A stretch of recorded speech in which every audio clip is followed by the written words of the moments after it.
പത്തരമാറ്റിൻ്റെ വരാനിരിക്കുന്ന ഒരു അടിപൊളി എപ്പിസോഡിലേക്ക് എല്ലാവർക്കും സ്വാഗതം. അങ്ങനെ നമ്മളെ പുതിയൊരു ട്രെയിനർ ഉണ്ടല്ലോ ബിനോയ്ക്കാണെങ്കിൽ നമ്മളെ നന്ദുവിനെ കണ്ടപ്പോൾ നന്ദുവിനടുത്ത് ഒരു ഇഷ്ടമൊക്കെ തോന്നിയിട്ടുണ്ട് കേട്ടോ. അപ്പം ബിനോയ്ക്കാണെങ്കിൽ ഇത് തുറന്ന് നന്ദുവിനടുത്ത് പറയാനൊരു പേടിയുണ്ട്. കാര്യം വെച്ചാൽ അവളൊരു തൻ്റേടിയായ ഒരു പെണ്ണാണല്ലോ. ഇനി എന്നെയും കാണാൻ മലർത്തിയിട്ട് അടിക്കുമോ എന്നൊക്കെ ഒരു പേടിയൊക്കെ ഉണ്ടായിരുന്നു കേട്ടോ ബിനോയ്ക്ക്. എങ്കിലും എൻ്റെ മനസ്സിൽ പേടിയുണ്ടെങ്കിലും എൻ്റെ മനസ്സിലെ പ്രണയം അവളടുത്ത് പറയണമെന്ന് ശക്തമായിട്ടൊരു തീരുമാനം എടുക്കുന്നുണ്ട് കേട്ടോ. അങ്ങനെ നമ്മുടെ നന്ദു ആണെങ്കിൽ ഇങ്ങനെ ട്രെയിനിങ് ക്യാമ്പിൽ ഒരു ദിവസം രാത്രി ഇങ്ങനെ ബാൽക്കണിയിൽ ഇങ്ങനെ ഓരോന്ന് ആലോചിച്ചുകൊണ്ടിരിക്കുക കേട്ടോ. ആലോചിക്കുന്നത് എന്തോ നമ്മളെ അനിയെക്കുറിച്ച് ഇങ്ങനെ ആലോചിക്കുകയാണെന്ന്.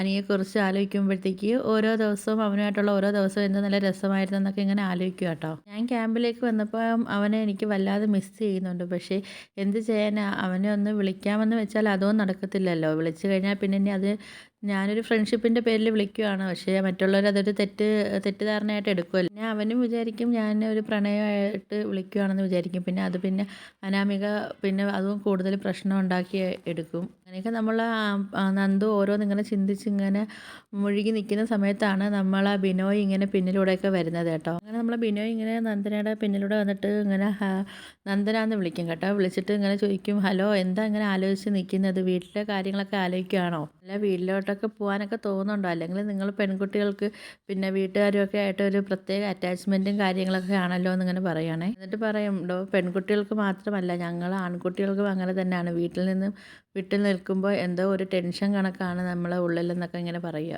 പിന്നെ അമ്മയാണെങ്കിലും ഇത് കണക്കാണോ, ഞാൻ ട്രെയിനിങ് ക്യാമ്പിലോട്ട് വന്ന സമയം തൊട്ടേ എന്നെ വിളിക്കുന്നുണ്ടായിരുന്നു. പിന്നെ ഇത്രയും നേരം ഇങ്ങനെ വിളിച്ച് ചോദിക്കുന്നുണ്ടായിരുന്നു ഇവിടുത്തെ കാര്യങ്ങളും എല്ലാ വിശേഷങ്ങളൊക്കെ അമ്മ ഇങ്ങനെ ചോദിച്ചുകൊണ്ടിരിക്കുമായിരുന്നു. അമ്മയ്ക്കും ആകെ ടെൻഷനായിരുന്നു. അപ്പോൾ നമ്മൾ നന്ദു പറയുന്നുണ്ട്, ആ ശരിയാണ്, വീട്ടുകാരെ എല്ലാവരെയും മിസ് ചെയ്യുന്നുണ്ട്. കാര്യം വെച്ചാൽ ഇത്രയും നാൾ ഞാൻ അവരെ ആരെയും വിട്ട് പിരിഞ്ഞ് നിന്നിട്ടില്ല. പിന്നെ ഇതെൻ്റെ ഒരു സ്വപ്നമായതുകൊണ്ട് അച്ഛനും അമ്മയും എല്ലാം എനിക്കൊരു പ്രോത്സാഹനം തന്നിട്ടാണ് എന്നെ ഇങ്ങോട്ട് വിട്ടിട്ടുള്ളത്. പിന്നെ അതുപോലെ കഴിഞ്ഞ ട്രെയിനർ ഇവിടെ ഉള്ള സമയത്ത് ഞാൻ അനുഭവിക്കേണ്ട അത്രയും ഞാൻ അനുഭവിച്ചിട്ടുണ്ടായിരുന്നു.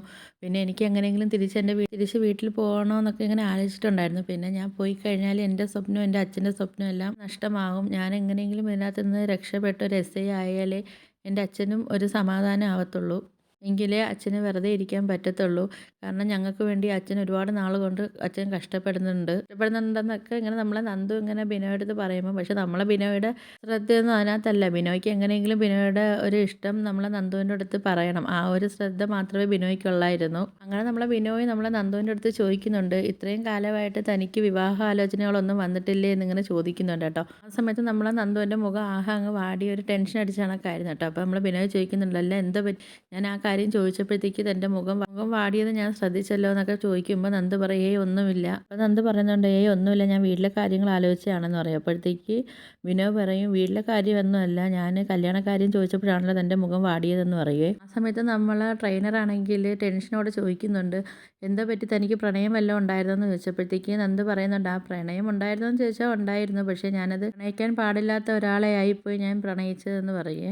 അത് വെറുതെ ആയിപ്പോയി, അയാൾ മറ്റൊരു പെൺകുട്ടിയെ വിവാഹം കഴിച്ചു, പക്ഷേ അതിൻ്റെ പേരിൽ ഇപ്പോഴും ഓരോ പ്രശ്നങ്ങൾ തുടർന്നുകൊണ്ടിരിക്കുകയാണെന്ന് പറയുവേ. പക്ഷേ ആ പയ്യന് ഇപ്പോഴും എന്നെ ഇഷ്ടമാണ്, പക്ഷേ അതിന് നടക്കത്തില്ല. കാര്യം വെച്ചാൽ ഞാൻ കാരണം ആ പെണ്ണിൻ്റെ ജീവിതവും കൂടെ ഇല്ലാതാക്കാൻ ഞാൻ ഒരിക്കലും ശ്രമിക്കത്തില്ല എന്ന് പറയും. അതുകൊണ്ടാണ് ഞാനൊരു ഉറച്ച തീരുമാനം എടുത്തിട്ട് ഞാൻ ഇങ്ങോട്ട് വന്നതെന്ന് പറയുക. അപ്പോൾ ബിനോയ് ഇങ്ങനെ ചിന്തിക്കുന്നുണ്ടോ, എന്തായാലും പ്രേമം ഉണ്ടായിരുന്നു, പക്ഷേ എന്തായാലും ഇപ്പോൾ അതില്ലല്ലോ, അതൊരു സമാധാനമായിട്ടുണ്ട്. എന്തായാലും അവൾ അതിൽ നിന്നും പിന്തിരിയാനൊക്കെ ശ്രമിക്കുന്നുണ്ടല്ലോ. എന്തായാലും അവൾ അവനെക്കുറിച്ചാണ് ഇങ്ങനെ ആലോചിച്ച് നിൽക്കുന്നുണ്ടെങ്കിൽ അതിൽ നിന്ന് എന്തായാലും അവളെ പിന്തിരിച്ച് എന്നിലേക്ക് അവളെ അടുപ്പിക്കണം എന്നൊക്കെ ഇങ്ങനെ ആലോചിക്കുന്നുണ്ട് കേട്ടോ. അങ്ങനെ ആ സമയത്ത് നമ്മളെ ബിനോയ് പറയുന്നുണ്ട്, അങ്ങനെയാണെങ്കിൽ തനിക്ക് വേറൊരു കല്യാണത്തിനെ കുറിച്ചൊക്കെ ചിന്തിച്ചുകൂടെ എന്നൊക്കെ ഇങ്ങനെ പറയുന്നുണ്ട്. വേറൊരു കല്യാണത്തിനൊക്കെ കുറിച്ച് ചിന്തിക്കാമല്ലോ എന്ന് പറയുമ്പോൾ നന്ദു ഇങ്ങനെ പറയുന്നുണ്ട്, പിന്നെ ഞാൻ ഒരു ഉറച്ചൊരു തീരുമാനം എടുത്തിട്ടുണ്ട്, ഇനി എൻ്റെ ജീവിതത്തിൽ ഒരു കല്യാണമില്ല, ഞാൻ ഇങ്ങനെ തന്നെ ജീവിക്കൂ എന്നൊക്കെ പറഞ്ഞു. ഇത് കേട്ടിട്ട് നമ്മളെ ബിനോയ് ആണെങ്കിൽ ഞെട്ടിത്തെറിച്ച് നിൽക്കുന്നുണ്ട് കേട്ടോ. എന്നിട്ടും ബിനോയ് ഇങ്ങനെ ചിന്തിക്കുന്നുണ്ട്, എന്തായാലും കടുത്ത തീരുമാനം എടുത്താലും അവനെ തന്നെ വിവാഹം കഴിക്കുമെന്ന് പറഞ്ഞിട്ടില്ലല്ലോ,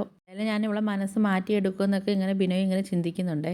എന്തായാലും ഇതിപ്പോൾ പറയാൻ പറ്റിയ ഒരു അവസരമല്ല. എന്തായാലും നയത്തിൽ അവളെ വളച്ചെടുത്തിട്ട് അവളുടെ അടുത്ത് കാര്യം പറയാം. ഇപ്പോൾ ഒറ്റയടിക്ക് ഞാൻ പറയാൻ നിന്നാൽ ചിലപ്പോൾ അവളെ കൈയുടെ പാടെൻ്റെ കവളത്ത് വീഴും എന്നൊക്കെ ബിനോയ് ഇങ്ങനെ ചിന്തിച്ചിട്ട് ബിനോയ് ഇതൊക്കെ ചിന്തിച്ചിട്ട് ഇങ്ങനെ നിൽക്കുകയാണ് കേട്ടോ. ബിനോയ് ചോദിക്കുന്നുണ്ട്, അപ്പോൾ ഇനി തനിക്കൊരു പ്രപ്പോസൽ വന്നാലോ അല്ലെങ്കിൽ ഒരാൾ പ്രണയം തുറന്ന് പറയാൻ വന്നാലോ എന്തായിരിക്കും തൻ്റെ തീരുമാനം എന്ന് ചോദിക്കുമ്പം നന്ദു പറയുന്നുണ്ട് ഒറ്റയടിക്ക് ഞാനത് വേണ്ട എന്ന് പറയും. എൻ്റെ മനസ്സിലെ ആഗ്രഹം അതാണ്. പിന്നെ എന്നെ അറിയുന്ന ആരും എൻ്റെ അടുത്ത് കല്യാണ ആലോചനയായിട്ട് വരില്ല. ഈ അച്ഛനും ഒരുപാട് ഇതുപോലെ കല്യാണ ആലോചനകളും ഒക്കെ പറഞ്ഞ് എൻ്റെ പിന്നാലെ നടന്നതാണ്. അപ്പോഴാണ് ഞാൻ SI ആവുന്ന പേരും പറഞ്ഞ് അതിൽ നിന്നൊക്കെ ഞാൻ ഒഴിഞ്ഞു മാറിയത്. പക്ഷേ ഇനി എനിക്ക് എൻ്റെ ജീവിതത്തിലൊരു കല്യാണം വേണ്ട എന്ന് നമ്മളെ നന്ദു ബിനോയോട് തുറന്ന് പറയുകയാണ് കേട്ടോ. അപ്പോൾ നിങ്ങൾക്ക് എൻ്റെ വീഡിയോസൊക്കെ ഇഷ്ടപ്പെട്ടാൽ ഒന്ന് ലൈക്ക് ചെയ്ത് ഷെയർ ചെയ്ത് സബ്സ്ക്രൈബ് ചെയ്ത് കൂടുതൽ ബെല്ലൈക്കണുള്ള ഒന്ന് എനേബിൾ ചെയ്യണം.